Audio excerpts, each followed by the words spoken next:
All right, let's kick off another deep dive. Today, we're going way up north Way to the lower. Yukon to explore Oh, exciting. off-grid living. I know, right? Yeah. So, you guys sent in this awesome guide from Natural Resources Canada and the Yukon Energy Solutions Center. Oh, great guide. And it's amazing. Like, I was flipping through it, Yeah. and they're talking about people running, like, climate-controlled wine cellars on totally renewable energy. Wow. I know. In the Yukon. So, yeah. That's impressive. I know. So we're gonna uncover all the secrets I love it. to how they do it, from like picking the right spot to designing their systems, the whole 9 yards. The whole 9 yards. So first things first, why go off grid? Right, Like, yeah. especially in a place like the Yukon, right? Yeah, it's a great question. Yeah. And it's not just about, being far from power lines, like you said. Well- Some people, geographical limitations. Yeah. They want to build in this incredible valley Right. where the power lines just don't reach. Right. But for a lot of people, it's this like deeper choice. Oh, okay. It's Yeah, about yeah. being self-sufficient. It's about shrinking their, impact on the planet. Right. And some people just want that peace of mind Yeah. that if the power goes out, Yeah, their yeah. lives just keep humming along. That's true. No more like scrambling for candles in the dark, right? Exactly. Exactly. But okay, so you're your own power company now. That's Yeah. kind of a big responsibility, right? It is a responsibility, but it's also Yeah. really empowering. Okay. And this guide really helps you figure that out. Okay. If it fits, Right. if it's the right Hit a line. choice for you. Yeah. Okay. So who are these Yukoners who've actually done it? Are we talking like hardcore survivalists? Yeah. Or is there more to it? A 2002 survey Okay. found a really diverse group of people Oh, wow. living off-grid in the Yukon. Like Who are we talking about? families, business owners, artists, Really? even Yukon Quest dog mushers. No way. Dog mushers. Wow. Okay.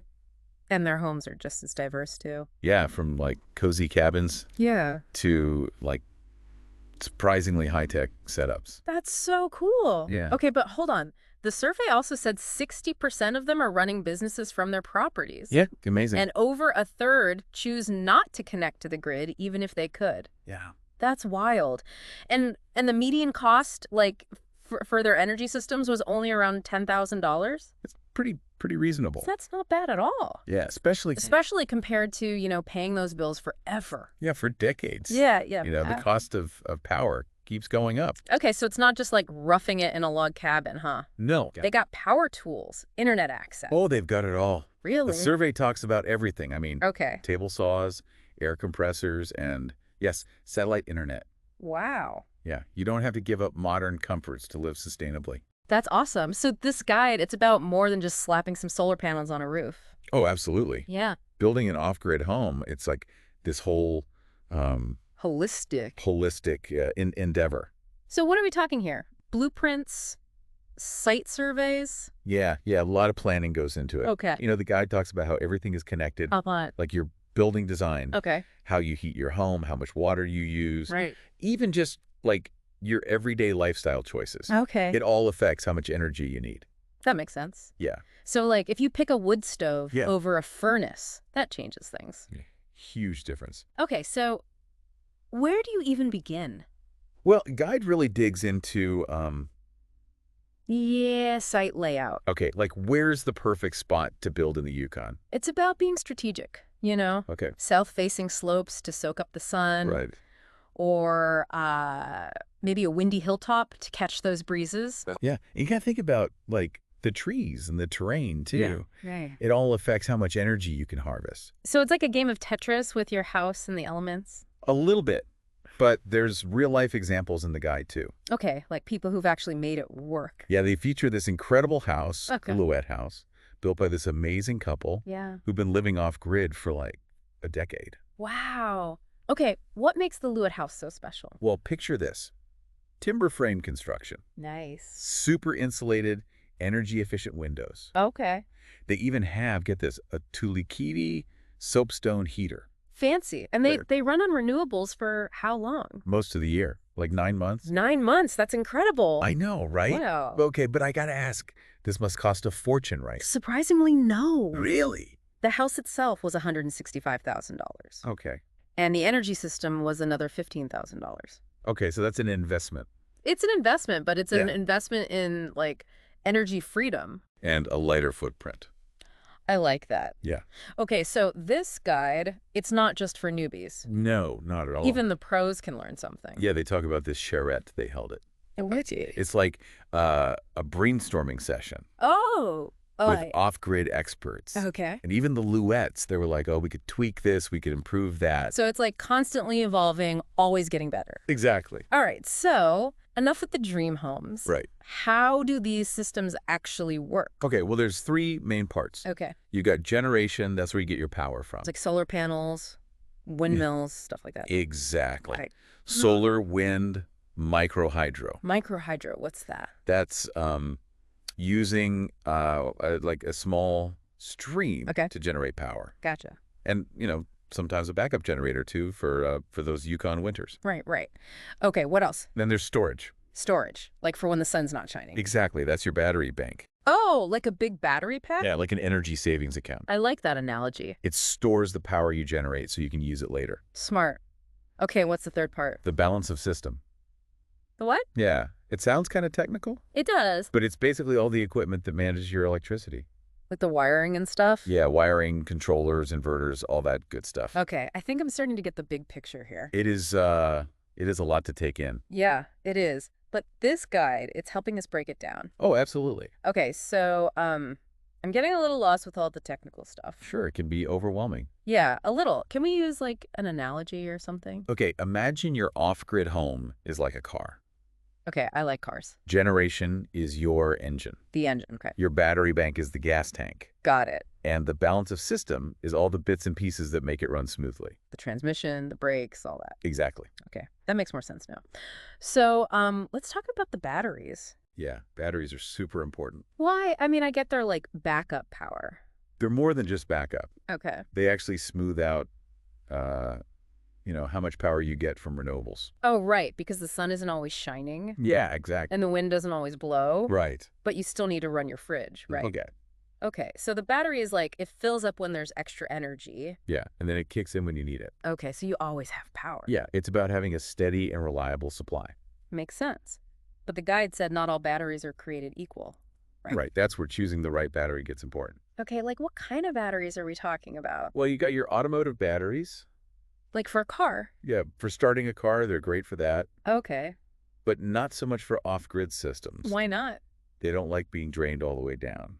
Oh, okay. Then you have deep cycle batteries. Deep cycle. Yeah, they're designed to be charged and discharged over and over again. So they're tougher. Way tougher. Okay, so it's like choosing the right fuel for your car. Exactly. Okay, so back to the energy sources. Let's talk about, harnessing the power of the Yukon. How do they do it? Well, they use a variety of methods. Right? Photovoltaics. What? Photovoltaics, that's just a fancy word for solar power. Oh, okay. Solar panels. Exactly. Okay, what else? Wind turbines. Catching those Yukon. Exactly. Okay. Well, even micro hydro, if you have a stream on your property. Micro hydro. Wait, like those big dams? No, nothing like that. Okay. Micro hydro is like a miniature turbine Okay. powered by a small stream. Oh, that's neat. Yeah, it's very efficient. Okay, so back to solar for a second. How do solar panels actually work? Well, they have these things called photovoltaic cells.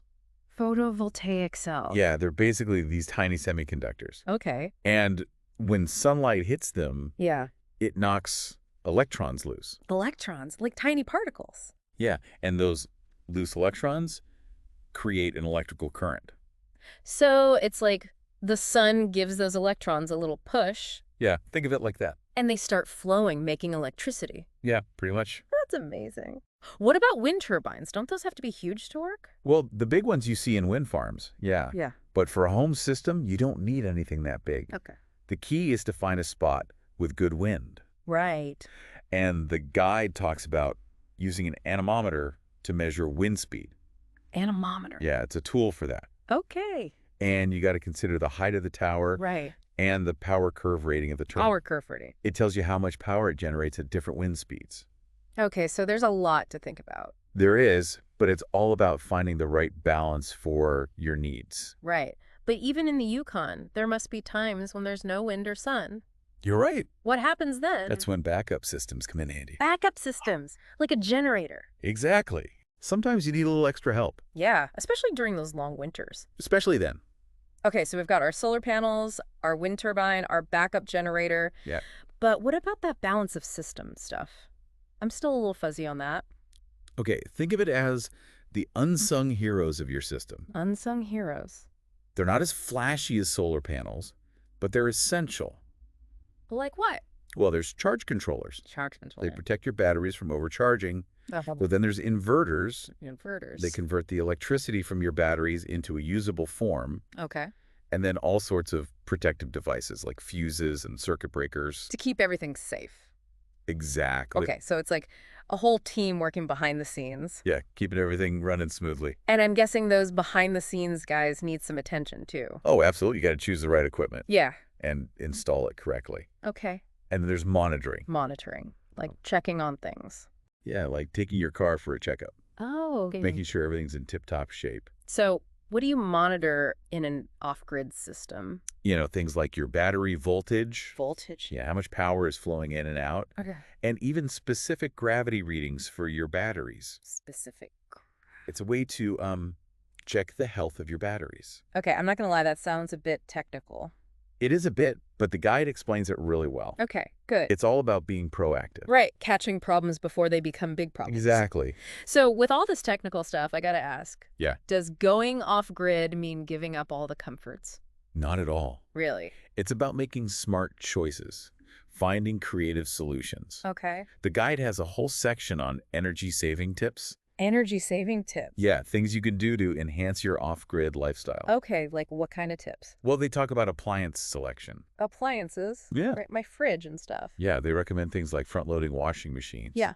Okay. And on-demand water heaters? Right. Those are much more energy efficient. Gotcha. And then there's those pesky phantom loads. Phantom lights! You know, those devices that suck energy even when they're turned off. Oh, right, like phone chargers and stuff. Exactly. Oh. And then there's passive solar design. Passive solar design. It's about using the sun's energy naturally Okay. for heating and lighting. So like having lots of windows. Yeah, windows, overhangs for shade, using the right materials. Okay, that's cool. It's about working with nature.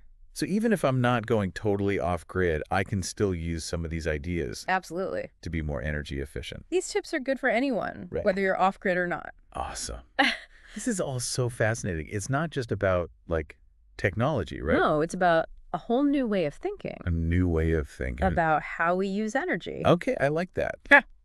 All right, so as we wrap up this part of our deep dive, What are some key takeaways for, someone just starting to explore off-grid living? first, it's totally doable. It is. Yeah, you don't have to be an engineer or a survivalist to make it happen. Okay, that's good to know. It's about careful planning, Right. making informed decisions, Yeah, and being committed to sustainability. I like that. So it's not a one-size-fits-all kind of thing. No, not You can meant- tailor it to your needs. Exactly, from picking the right site Yeah. to designing your energy system Okay. and even your lifestyle choices. Right. It's all about finding what works for you. That's awesome. And you don't have to do it alone, right? Oh, definitely not. Yeah. There's a whole community of off-gridders out there. Really? Yeah, ready to help and share their experience. That's great.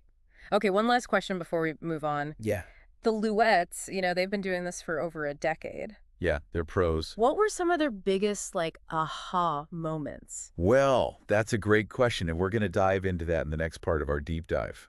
Oh, even more to learn. Absolutely. Okay, stay tuned, everyone. We've got more off-grid secrets to uncover. More secrets. It's funny, when people think off-grid, they often picture, like, a lone wolf. Yeah, like someone totally isolated. Right, miles from civilization. Mm-hmm. But the Luet story and this guide, they show us something different. Okay, what's different about their experience? Well, the guide mentions this thing called a charrette. A charrette? What's that? It's basically a gathering of experts, Yeah. in this case, all focused on off-grid living. Oh, okay. And even the Luets, with all their experience, they were eager to participate. So they're still learning, even after a decade. Exactly. They were still tweaking their system, finding ways to improve it. So it's not about being a hermit, then. There's actually a community aspect to this. Absolutely. The charrette itself is proof of that. Okay. You have all these experts bouncing ideas off each other, sharing tips. Yay. And the guide even mentions that this community spirit, it goes beyond those formal events. Yeah, like neighbors helping each other install solar panels, sharing tools. That's It's cool. all part of the off-grid ethos. So going off grid, in a way, it actually strengthens your connection to people. It's a bit paradoxical, isn't it? Yeah, it is. You'd think disconnecting from the grid would lead to isolation, Right. but it seems to do the opposite. It brings people together. Yeah, it creates this shared purpose, this reliance on each other. That's really cool. And remember those Yukon off-gridders we talked about? Yeah, the ones from the survey. Over half of them were running businesses from their homes. Right, I remember. That shows they're not retreating from the world. Yeah, they're still connected. They're redefining what it means to be part of society. Okay, so we've established that off-grid living isn't about isolation, but back to the Luets for a second. Yeah. What were some of their biggest aha moments, after living off-grid for so long? Well, one thing they emphasized was the importance of those small details. Small details. Like, Things like making sure their fresh air intake was properly insulated, okay. or improving the weather, stripping on their doors, Right. even adding insulation to their crawl space. And that made a difference. It did. They found those seemingly minor tweaks, they actually had a big impact on their energy efficiency. It's like those tiny leaks in a boat. Exactly. Individually, they might not seem like much, Yeah. but together, they can really add up. That's a good analogy. They learned that attention to detail, it's crucial for off-grid living. Okay, what about their energy system itself? Did they make any big changes over the years? One thing they were considering was switching to an electric refrigerator. Really? Why would they do that? They had so much extra solar power in the summer, Okay. they realized they could run a fridge without needing propane. Wow, so they were actually generating more energy than they needed. It happens. And that highlights something important. What's that? You got to right-size your system and be adaptable. Right, because your needs might change. Exactly. The guide stresses that. You Yeah. know, it's not about finding the perfect solution right away. It's Yeah. about being willing to learn, to adjust, and to optimize your system over time. So going off grid, it's like a continuous process. Yeah, it's a journey. Always learning, always improving. Exactly. Speaking of improving, what are some energy saving strategies that people often overlook? Any hidden gems from the guide? Lighting is one area that people often don't pay enough attention to. Heidi! Switching to LED bulbs can make a huge difference. I mean, LEDs are pretty common now, right? They are, but you'd be surprised how many people still use those old incandescent bulbs. Yeah, that LEDs use way less energy and they last much longer. makes sense. But beyond just the bulbs, are there other lighting tips? Think about how you use lights in your home. Okay. Use natural light whenever possible. Right. And task lighting instead of lighting up a whole room. Task lighting, like a lamp over my desk. Exactly. And make it a habit to turn off lights when you leave a room. Oh, yeah, good point. It all adds up. Okay, what else? What other areas are big energy users in an off-grid home? Water heating is another major one. Oh, right. Especially if you're using an electric water heater Yeah. that can really drain your batteries. Okay, so what are the alternatives? Well, the guide suggests propane water heaters Okay. or solar water heaters. Oh, water heaters. Yeah, they use the sun to heat your water. That's cool. And there's also tankless water heaters. Tankless. What's that? They only heat water when you need it. So they're more efficient. Way more efficient. Okay, so even things like taking shorter showers Oh, yeah. or washing clothes in cold water, that can help. Absolutely. Every little bit counts. And fixing leaky faucets, too. You got it. It's all about being mindful of your water usage. Okay, I'm taking notes here. And don't forget about those phantom loads. Right, those sneaky energy vampires. Unplug those chargers when you're not using them.